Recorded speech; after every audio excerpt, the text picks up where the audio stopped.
I'm Katie, mom to 2 littles and 4 angel babies.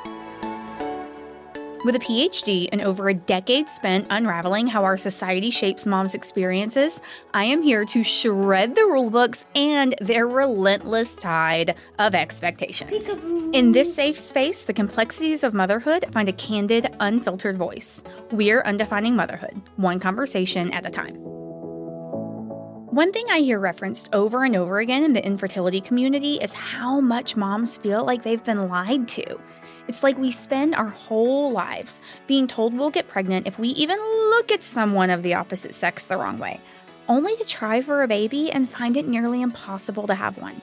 In this episode, I dig into my own upbringing and how it left me feeling paralyzed and ashamed when I wasn't able to get pregnant.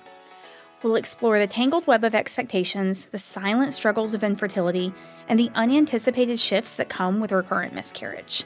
My fertility journey was so formative that it shifted my entire career plan. And what's funny is that my work and research had been leading me to that shift for nearly a decade, yet I had no idea. So let's jump in, because this is a story you really want to hear.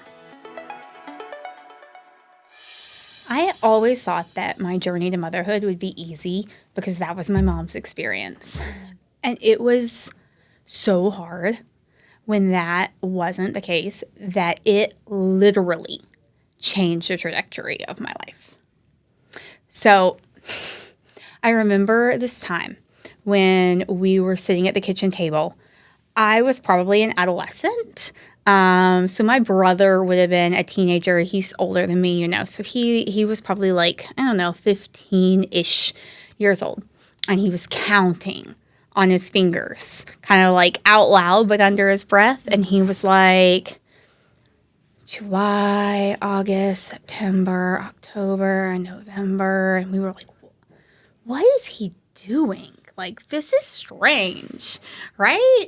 And so, a couple of things that I think are worth knowing about this story for anyone who doesn't know me.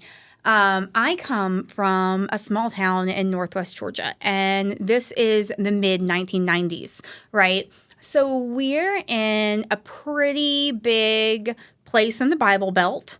We're in a place where lots of people are conceiving pregnancies and having babies before they're married, but no one is talking about that. Yep.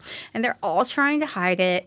And what my mom finally realized he was doing was he was trying to determine if he was conceived in or out of wedlock.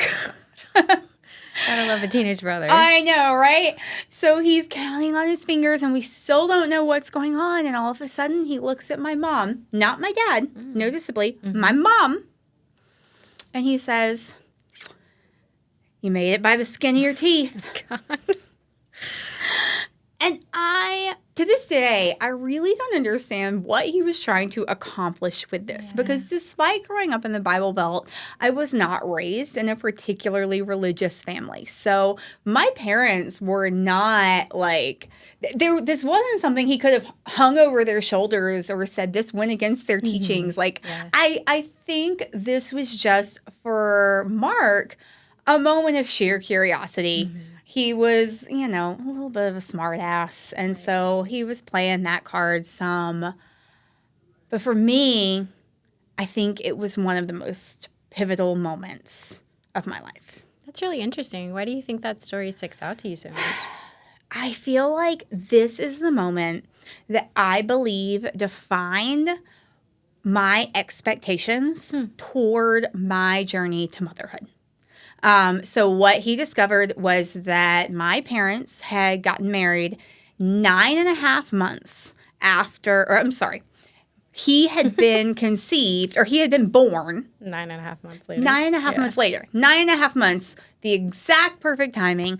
My parents' journey to having children was a literal honeymoon. Wow. Right? And of course, I was also growing up in the South, and you grew up in the South as well. So you know that sex education classes and things like that, purity culture. Yeah, purity culture. You're basically taught if you have sex, you will immediately get pregnant and also get gonorrhea and chlamydia. I was about to say, STDs are included. Yes, they are included. And so, I mean, honestly, I think mine was probably better than some. Like, she at least showed how to put a condom on a banana. And, like, it wasn't 100%, like, abstinence only. But that was the culture in general, even though it was not necessarily the culture in my household. And so, you know, I went through the rest of my adult life with the assumption that if you do not want to get pregnant and you are going to be sexually active, you need to be on birth control. Mm-hmm. I also understood that was not foolproof until the day that you are ready. Mm-hmm. And my belief was so ingrained in this idea that what happened to my mom would happen to me, that I thought I could plan having a baby to this exact month. Like, this is the month that we're going to conceive. I told John about it. Mm-hmm. We're going to get pregnant this month. He was like, great. Okay, sure. Is that how this works? Yeah. I think so. Yeah, is kind of my answer. Like, yeah, I think that's how this works. And so, I think I spent 2 days in bed crying on that first month of getting my period. And, like, it was the first month. Sure. Oh, my goodness. So, did you start trying to conceive after that actively? Yes. Like, you had to kind of start your journey from that point. I had to start my journey from that point, realizing it might not be immediate. I still had no idea of what was to come. Sure. So how long did you go before you told anyone? The first person outside of John who knew we were trying to conceive was my best friend from college, Tessa. Mm-hmm. And it was because I called to say, I'm pregnant. I need to tell you to tell me everything I can't eat. Wow. So a year and a half. It took a year and a half to conceive. Yeah, because we were close friends at that point, too, and I didn't know. You had no idea. No. You had no idea. Yeah. I didn't tell anyone. And that's, like, not me. No. Right?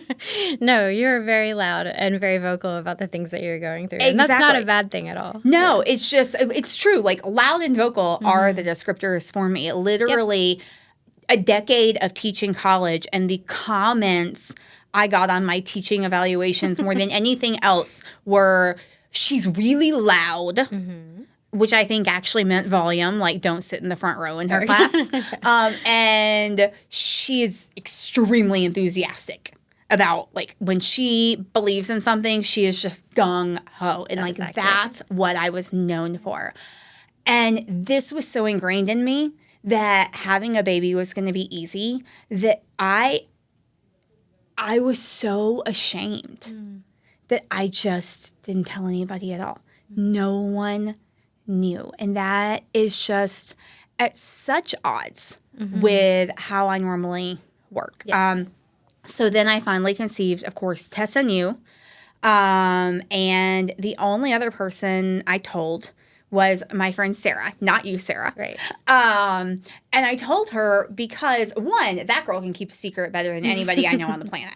And two, we were at dinner for a friend's birthday, and we were going to have margaritas, which are my favorite drink, were then, still are today.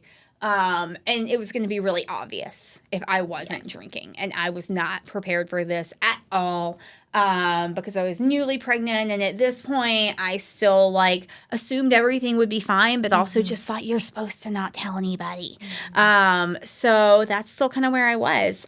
And so I had Sarah sort of run defense with me so that the servers could bring me virgin margaritas all night, and no one would ever know that I wasn't drinking. And when I had my first miscarriage, that was the first time that the people closest to me, with those very few exceptions, even knew I was trying to have a baby, which was really extra tricky because it meant that, like, my mom had been lamenting for years that I didn't seem interested in kids. And so she's, like, learning that I'm actually trying to do this thing she wants me to do at the same time that I'm calling her in tears over a miscarriage. So should have been really weird for her too. It was really weird for her. Well, my dad was having a hip replacement that day. So like my dad is in literal surgery. And I call my mom like huffing and puffing, hyperventilating, saying they want to do surgery and take my baby. And I don't want them to, but it's dead. And she was like, what? Yeah. Okay, which one of these things do I take care of? What's happening right now? Sure. So yeah, it was definitely a lot. Were you teaching too at that time? So that's what made it the hardest for me. I was teaching, and it was my first year at Tech. And so that 1 month thing was like, well, the 1 month thing had been before I ever finished my PhD. I wanted to have a baby in the summer because grad students don't get maternity leave. But at this point, I didn't care. Like, please just give me a baby. We'll figure it out. But one of the things that stands out to me as being so stunningly hard after that loss was going back to work. And it was because I had been so silent on this issue for so long. And now I was going through something catastrophic. I was devastated. Thank goodness my boss gave me a whole week. And even then, I was not ready. And I was teaching business communication at the time. And so having taught both like English classes and business classes, like they're a very different vibe, you know? So I was kind of an open book with my English students, but this year I was only teaching business communication, and it was through the business school, not through their version of the English department. Right. So I had put up these really high walls between myself and my students. I had certain shoes I wore that gave a certain idea about me. I wore certain clothes that gave a certain idea about me. And like these students did not know anything about. Because you have to kind of model the professionalism of the business environment. Exactly. Right? You have to model the professionalism. And so that's what I was trying to do. But what that meant was that I was walking through this really hard time that ended up being 3 losses in 2 semesters. And my students didn't know anything. They knew that we kept having classes that were moved to online, but they just thought, like, I don't know what all students think when that happens is like, score, I don't have to go to class today, right? So, like, they were still coming to me as if things were normal, complaining that their 95 should have been a 97. And you're over here like masking being a business communication. Like just trying to hold it together in some way at all. And so it was the hardest year of teaching of my life, and not because of the students and not because of the class. I ended up requesting to move out of the business classroom and back into the English classroom. And the reason I requested that was because I needed to get my voice back, because words are how I heal. And I didn't feel like I could heal having to wear this mask and continue being silent. And I have not been silent since. This episode is sponsored exclusively by Gene8 by SNP Therapeutics, providing genetics-powered nutrition tailored for every stage of the fertility, pregnancy, and postpartum journeys. Imagine a world where mothers have more control over their health and their baby's development, where maternal health isn't just a hashtag, it's something that really matters. This is the dream Gene8 is turning into a reality. Through personalized nutrition insights, Gene8 helped me learn exactly how my body processes and struggles to process different essential vitamins and nutrients. Their focus is on the nutrients that are most essential for babies' cognitive development, making them a dream for moms who are trying to conceive, pregnant, or nursing. And they didn't stop there. They gave me personalized recommendations for how to adjust my daily intakes, and their new prenatal vitamin adjusts to the needs they see most often in moms. Their approach isn't just about supplements or tests. It's about understanding and nurturing our unique bodies during some of life's most crucial phases. Gene8 gives me hope for a future where every mother can feel empowered and supported in her healthcare. Check them out at undefiningmotherhood.com/Gene8 and use code undefiningmotherhood10 for 10% off.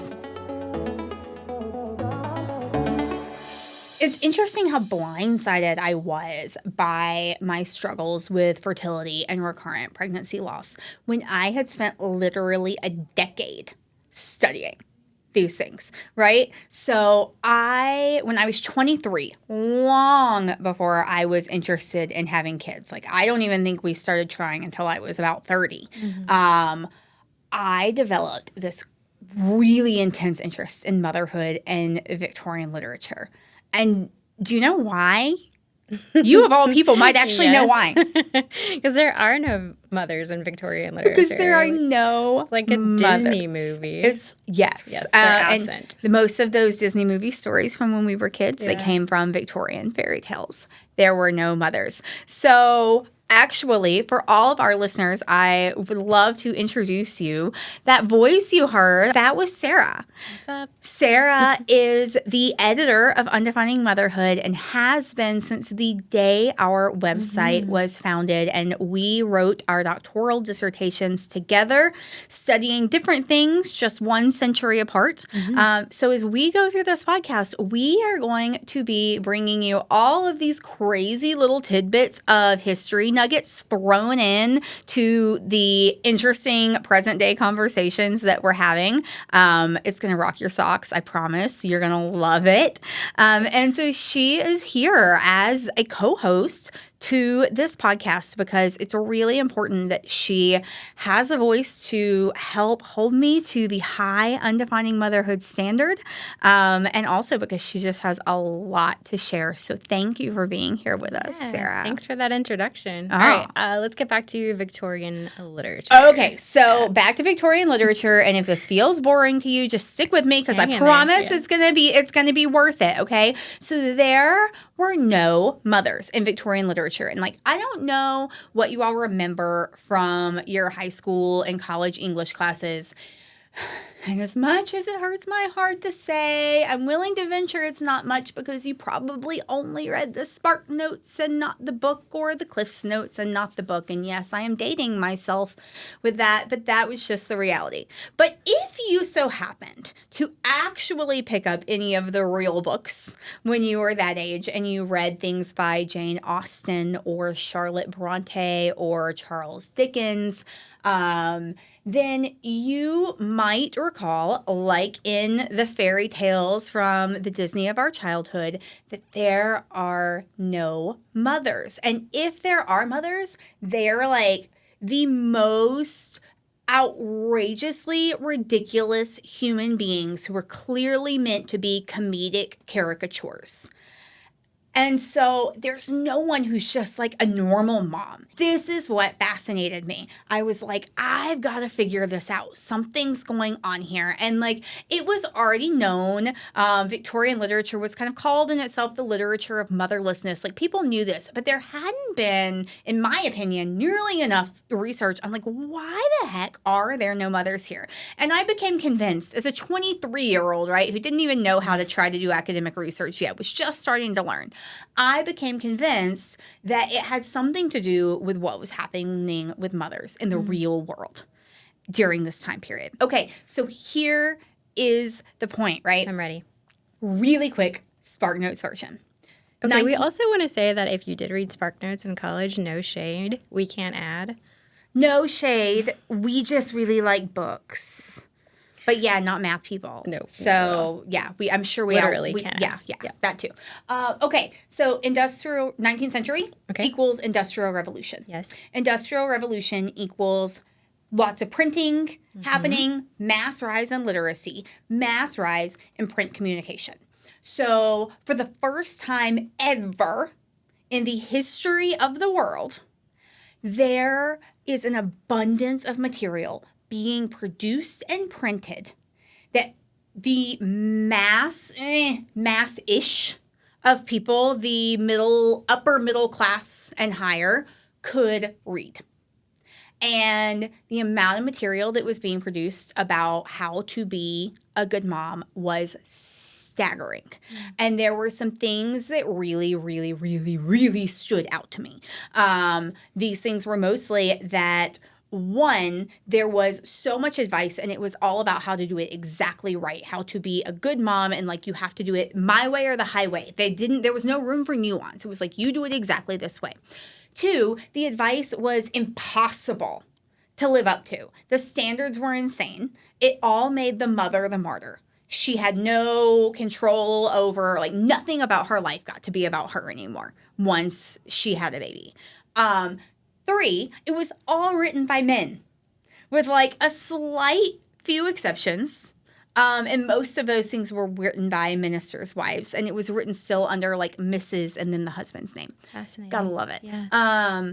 And I kept thinking to myself, how could these moms possibly feel like they're doing a decent job? How could they feel like they're getting this right? How can they feel like they're doing this okay? And my contention was that was the reason that they were absent from Victorian literature, particularly literature written by women. Because these women knew that once you became a mom, you didn't have a voice anymore. Wow. You didn't have anything to say. So why should you even be in the book? And this was something that was just, I mean, I was crazy about it. Like they even had this crazy thing. They had a genre of book that was exceedingly popular called conduct manuals. This is how you behave. And it was like the precursor to Emily Post, but like way more prescriptive. So these poor women couldn't win. No matter who they listened to, the standards are impossible. Sounds like today. And then I started trying to conceive and going through recurrent miscarriage. And I was like, holy F. Mm-hmm. How far have we come? Thank you so much for listening to today's episode of the Undefining Motherhood Podcast. It's been an honor to share this time with you. Remember, you're not just a listener, you're an essential part of our community. If today's conversation resonated with you, I have 3 simple requests for how you can help us grow. First, subscribe wherever you listened so you don't miss an episode. Second, we'd love it if you could leave us a review wherever you're listening to this podcast, as that's one of the most important ways we can grow and share our message and community. And finally, we'd love to hear from you. Jump over to Instagram and find us at Undefining Motherhood, where you'll see a post about this week's episode where we can continue the conversation. Thank you for being a part of the Undefining Motherhood community, where together, we're making change. Until next time, take care of yourself and each other.